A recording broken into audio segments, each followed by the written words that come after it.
OverSimplified! The American Revolution, Part 1. Oh yes, the American Revolution. George Washington. Hey, it's me, George. Alexander Hamilton. Hey, it's me. Thomas Jefferson. Hey, it's Benjamin Franklin. Hey, it's me, Benjamin Franklin. All of the founding fathers fighting against those dang Brits. And we're gonna see the oversimplified version of it. We learned it in school at least 10 times. Yes, we watched many videos on it. But let's see what this video has to do. We're just going in order. Going up the oversimplified channel train, you could say. Yes, the discography of OverSimplified. Yes. We're just going. So let's do this today. If you enjoy, subscribe, like the video. More oversimplified coming soon. Oh, yeah. More history stuff coming soon. We react to a bunch of different things from a bunch of different countries, and we do travel vlogs. Maybe check out some of the travel vlogs. Oh, so let's do this. Here we go. Holy smokes! Christopher Columbus, that is no way to address the King and Queen of Spain. What is wrong with you? Okay, so you know how we're looking for a new trade route to India, right? Right. And the Earth is round, right? Right. So I'm thinking we can just sail the other way around the planet, right? Yeah. So I set sail, right? And I reach India, right? Right. Wrong. Oh. Wrong. Oh. I did not reach India. I did not. All right. No. All right. Get to the point. Did you know there's a whole nother freaking continent out there? Okay, and you think I should care about this? Why? Oh, I'm sorry. Did I forget to mention there's gold everywhere? Gold? Oh! Columbus landed in Central It's America gold in time, October baby. 1492, and he had the time of his life. And by that I mean he went on a huge theft and murder spree. He stole gold, jewelry, people, and a hammock. And then he returned to show off all of his riches, including a few previously undiscovered items, such as tobacco, the pineapple, turkeys, and a hammock. Now I know what you're thinking, but oversimplified, Columbus didn't discover America, the Vikings did. And you'd be partially right. In the 11th century, Leif Erikson was the first European to land in America. But hey, if you love Vikings so much, then why don't you check out today's sponsor? Vikings Wow! World Happy Leif Erikson Day, everybody! And subscription box and join my Viking Columbus, time of his life, hammock. And suddenly the race was on to explore and conquer the new world. After a couple centuries of war with the natives and transition, the European powers had claimed quite a lot of land, including this area, which both the English and the French claimed as theirs. One day the French said, "I'm going to build some forts along here," and the English were like, "Could you not?" And the French said, "Sorry, but no, I could not." And they went ahead and built their forts, which pissed off the English. So they sent an up-and-coming British lieutenant colonel by the name of George Washington with a combined force of British troops and Native Americans. After a short battle, the French commander said, all right, we surrender." Okay, boys, pack it up. They're surrendering. Oh, sorry, was I not meant to split his head open with a tomahawk? Don't worry. It's not like this will start a 7-year-long major global conflict. And what happened next was a 7-year-long major global conflict, which Great Britain won. At the peace negotiations, Spain gave up Florida, while France gave up all of its territories in North America. But Britain's victory came at a cost, a £60 million cost. They were now broke, in a lot of debt, and had to come up with some way to repay it. So they went to the colonies and said, okay, listen up. So a huge part of the war was spent protecting you from the French, and now we have no money because of it. So... I'm not sure what you're saying here. Okay, so we spent a lot of money protecting you from the French, right? I don't like the shape of the American colony. I don't like his posture. Yeah. Listen to me. We spent all of our money protecting you, and now we need money.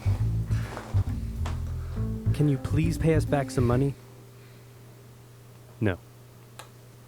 Okay, we're just going to go ahead and tax you. In 1764, Britain introduced the Sugar Act, forcing the colonists to import sugar and molasses exclusively from the British and to pay duties on them. Then a year later, they introduced the extremely controversial Stamp Act, and it worked a little something like this. Hello, shopkeep. Hello, Mr. Bungleberry. Here's the deed for your new shack. Stamp. That'll be 3 pence, please. Wait, what was that? It's the new tax. I get a stamp on any paper or documentation I make, and you have to pay for it. Would you like to see this pamphlet that explains everything? Yes, please. Okay.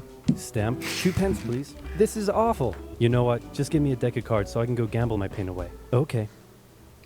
No. Don't do it. Rapid stamp. Oh. Obviously, the colonists were like, hey, my dudes, this new tax legislation right here, this is BS. Until now, they had enjoyed relative freedom to rule themselves, and now suddenly Britain was asserting its control. They were especially unhappy because they didn't have any representatives in the parliament that was levying taxes on them. So they protested. Orators gave fiery speeches. British goods were boycotted, and anyone loyal to the British found themselves increasingly harassed. The whole thing actually began to take quite a toll on British business, and after just a couple years, the British were forced to repeal the Stamp Act. But we still desperately need money. What should we do? We could try taxing the colonists. Wait, so didn't we literally just try that and it failed miserably? Man. Looks like I was trying to make gin. Have you ever seen such a handsome boy? No siree, Georgie. No way. You're the handsomest, smartest, most popular king that ever lived, and everybody likes you. You're doing such a good job. Your Majesty? Oh, you're still here. Get the hell out. So in 1766, the British made a declaration saying, we can do what we want because we're in charge and you can all go suck it. Then they levied a whole bunch of new taxes on the Americans via import duties. Glass? There's a tax for that. Lead? There's a tax for that. Paper? Tea? Oil? There's a tax for that. Oil. And once again, the Americans boycotted British goods, British business felt the pinch, and the British had to back down. Alright, this is ridiculous. They're my colonies and I have to be able to assert my control. Repeal all the new taxes except for the one on tea. Also send 1,000 troops to Boston to take control. And make the colonists pay for them. And as British troops arrived, the tension in Boston was palpable. You could cut it with a knife, and it was all about to come to a head. On March 5th, a band of local patriots began heckling a British guard at the customs house. More and more Americans joined in the heckling, while more British troops turned up in support of their comrade. Snowballs were thrown at the British. The snowballs turned to rocks, the rocks to oyster shells. The soldiers Oyster shells! Panic. One thing leads to another, and you can see where this is going. Oof. 5 civilians were killed. The Patriot press throughout the colonies declared the Boston Massacre an unwarranted crime committed against the people of Boston by the cruel British, and the anger continued to grow. A British revenue schooner that ran aground in Rhode Island was burned by the locals. When it came to light that the governor of Massachusetts supported the suppression of the colonists, his house was burned by the locals. Jeez. And next, the colonists would set their sights on the remaining tax on tea. On December 16th, 1773, a band of patriots known as the Sons of Liberty disguised themselves as Native Americans, marched down to Boston Harbor, boarded a British merchant ship loaded with tea, and in front of thousands of spectators, threw nearly 10,000 pounds worth of tea overboard. It's a lot of The British tea. were disgusted, and they punished Massachusetts with a vengeance. They dissolved its General Assembly, revoked their charter, and sent 3,000 more troops to occupy the city, meaning Boston and Massachusetts were now essentially under the direct rule of Great Britain. And oh boy, were the people pissed. Yeah. The other colonies saw what was happening and worried they might be next. So they called a brain trust to decide what to do. 56 delegates from 12 colonies gathered and met in Philadelphia at the First Continental Congress, and the roll call read like a who's who of America's finest thinkers. I'm talking lawyers extraordinaire Johnny A. and Johnny J, experienced military commander George Washington, businessman and super alcoholic beverage Samuel Adams, fiery orator Patty H., guy who married a rich lady, Big J. Dickinson. And while they weren't present at the first Congress, soon names like James Madison, Benjamin Franklin, Thomas Jefferson, and much later Alexander Hamilton would all serve time in the Continental Congress. The question now, though, was what to do about the British. After much bitter debate and disagreement, they eventually agreed on an amazing solution. They would simply ask the British to stop. Can you stop? No, it didn't work. Okay, then tell the local militias to start arming and be ready at a minute's notice. And across the colonies, these Minutemen stood ready for the beginning of the American Revolutionary War. Now, having your colonies in open rebellion is one thing. Once they start arming themselves, that's when it really hits the fan. So British General Thomas Gage ordered 700 troops from Boston out into the rebel-controlled Massachusetts countryside to destroy stores of arms and ammunition held by the rebels in Concord. The British set out in the middle of the night. Patriots, including Paul Revere, rode ahead to warn that the British were coming, giving the rebels time to prepare. The two sides met in Lexington as the sun began to rise. They faced off against each other, and in the confusion, somebody shot first. The shot heard around the world marked the beginning of the American War of Independence. The rebels were outnumbered and had to fall back to Concord as the British split up to search for rebel supplies. However, more and more Patriot rebels kept showing up, and this time it was the British who were outnumbered as more fighting kicked off in Concord. The most professional army in the world was forced to flee back to Boston at the hands of local, poorly trained militiamen. And all along the British route back to Boston, Patriot rebels continued to gather and open fire on the retreating British. When the British reached Boston, the rebel militias surrounded them. Boston and the British were now under siege as small land and naval skirmishes continued around the city. And the British would suffer another embarrassing blow, this time in upstate New York. Colonel Benedict Arnold concocted a plan to take the British stronghold Fort Ticonderoga, which held a large amount of guns and ammunition. He set off towards the fort alone, hoping to recruit men along the way, when he came across the Green Mountain Boys, led by Ethan Allen, who, as it turned out, He's looking around. These two. The shapes of their faces. Exact same plan he did. So they decided to work together. But I'm in charge. No, I'm in charge. No, I'm in charge. No, I'm in charge. No, I'm in charge. No, I'm in charge. No, I'm in charge. This went on for some time, until the Green Mountain Boys threatened to go home, and Arnold had to concede. The group raided the fort at night while the Redcoats were asleep, and they caught them completely by surprise, taking the fort and all of its munitions with almost no resistance. Wow, great job, Ethan. Very impressive. By the way, what happened to that other guy we sent to take the fort? Who? Benedict Arnold. Never heard of him. Ouch. Oh, Benedict. What the Nobody knew what was going on. The colonies were in open rebellion, and for now, they even seemed to be winning. So King George fired General Gage, replaced him with General William Howe, and ordered the rebellion to be put down immediately. Okay, the British are definitely going to retaliate for all of this, so we should probably put together a proper army. First, we need to pick a commander-in-chief, and I think we can all agree that that job should go to the man, the myth, the legend, George Washington. My friends, I am humbled and honored that you would consider me for such an important role. I did not expect for this. All right, you've been showing up in a military uniform every day for the last 10 months. We only want so cut the crap, George. Dude. Uncool. So Washington began his journey up to Boston to take command of the newly established Continental Army, just as the British made their first major attempt to break the siege. They made plans to take the high ground on Bunker Hill, but spies warned the Continentals of the British plans, so they fortified Bunker Hill and set up defensive positions on nearby Breed's Hill. The day of the battle came, and as the British advanced, a barrage of Continental gunfire was opened up on them. Twice they tried to climb the hill, twice they were pushed back. The battle lasted 3 hours until the Continentals finally ran out of ammunition and had to retreat, allowing the British to take the hill. While technically a British victory, they suffered nearly 1,000 casualties to the Continentals' 400. The colonists showed the British that this wasn't just a rebellion, it was war, and they were ready for it. But one thing they weren't sure about was why they were fighting. While some radicals were starting to throw around the I word, most hoped to eventually repair their relationship with Great Britain. So they sent a letter to King George saying, "Hey man, looks like things aren't going your way. Remove the taxes and let's be friends? I'm gonna kick your ass." Send that to the colonies. Your Majesty, your handwriting is terrible. Are you sure? Just do it. What does it say? He's gonna lick my... Gross.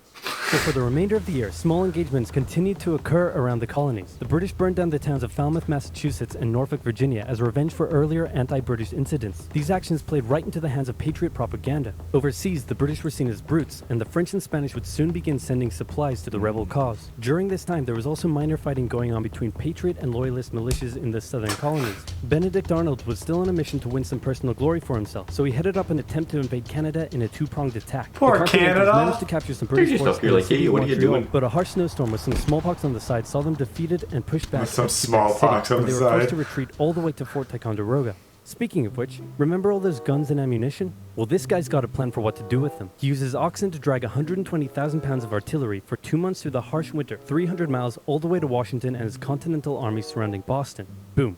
Washington's got himself some big guns, which is fortunate because up until now his army had been suffering through the cold winter, not knowing when the siege would end. Now, they could make a move. Washington wanted to launch a full assault on the city, but his junior officers felt the British were too fortified, and to his credit, Washington was great at hearing and taking on board the ideas of others. Instead, the Continentals worked through the night setting the guns up on Dorchester Heights, overlooking the city, and when dawn broke and the British saw the guns, they knew they were toast. Their positions were completely exposed. It was checkmate. They had no choice but to abandon the city. 120 ships carried 9,000 redcoats and 2,000 loyalists away to an unknown fate, and Washington had his first victory of the war. Washington then moved his army to New York, knowing that when the British returned, they would probably land there. In the meantime, a friendly-looking old man by the name of Thomas Paine had written and published a pamphlet called Common Sense, in which he advocated for total independence from Great Britain. It spread across the colonies like wildfire, and to this day remains the best-selling title in America. It was read aloud in taverns and meeting halls, and brought the idea of independence into the mainstream. Congress began to seriously consider the idea. Thomas Jefferson was selected to write up an official Declaration of Independence, and he went hard, writing that all men are created equal, with certain inalienable rights,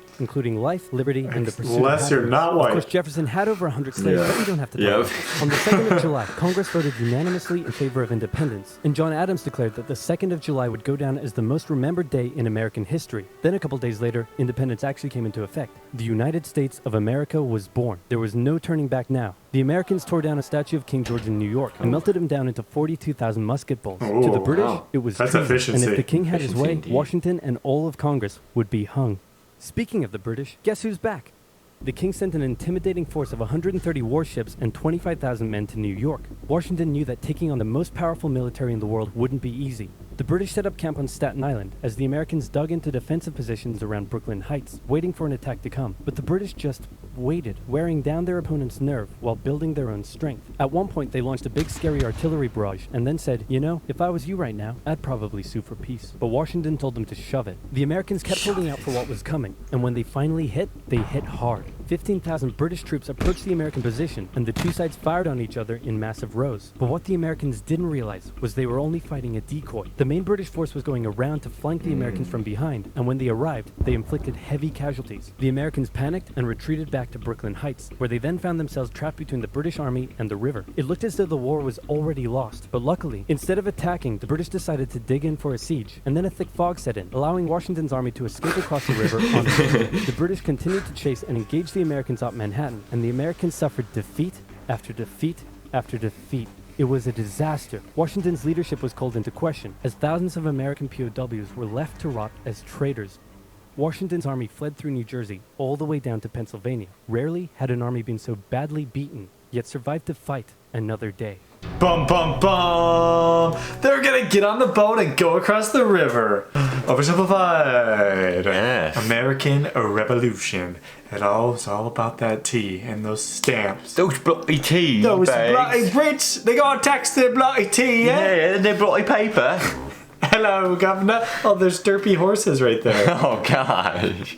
There was some very good animations in this one. Oh yeah, some good faces that were drawn. Some stuff, some extra like facts in kind of the stories we already learned from school, but it's always good for a refresher. Yeah, a good little refresher, and like you said, there was some of the stuff thrown in there that I didn't know. You're like, oh, I didn't know that guy existed, or I didn't know about this one story and this stuff. But Yeah. it's good. We're learning history.